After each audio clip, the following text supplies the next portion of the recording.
Егер алимент қарыздың күші жойылған болса, 2021 жыл жойылған болса, Зенкова 47-те отырғандар 2025 жылға дейін маған 4 сот орындаушы берді.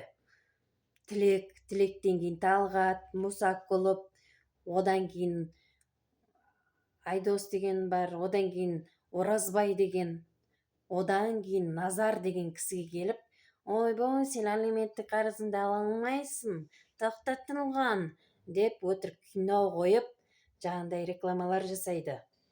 Сол себепті мына сот орындаушының бастықтары, мен сіздерге берген оригинал қаулым қайда?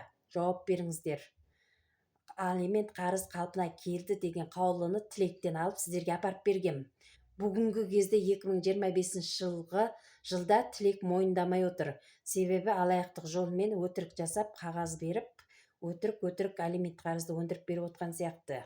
Медиацияның келісімі де күші жоқ, себебі сот болған жоқ, соттың алдына апарған жоқ, соттың өзі алимент қарызды жойған жоқ, соттың өзі алиментті тоқтатқан жоқ. Бәрі өтірік, алаяқтықпен жасалынған сияқты. Сол себепті медиация жасаған Салтанат деген кісіні тауып, 1979 жылы туған Ысқақ Қасымдың алимент қарызын жойып, алиментті тоқтатып, екі баласына таласпайсың деген келісіммен алимент қарызды жойған. Алайда Ысқақ Қасым ол талаптарды орындамады, екі баламды ұрлап кетіп, Ақкенттегі мектепке орналастырды. Содан кейін мен барып, екі баламды тартып алып, үстінен медиацияның күшін жоюды сұрадым, алиментті төлетуін сұрадым, алимент қарызды қалпына келтіріп берді. Мен соның бәрін, оригинал қаулыны бәрін Зенкова 47-ге апарып өткізгем. Одан кейін барып, олар маған сот орындаушы берді, сот орындаушылар жұмыс жасады. Арадан 4 жыл өткеннен кейін Назар деген кісі келіп, алимент қарызды жойып, алиментті тоқтатуға құқығы жоқ.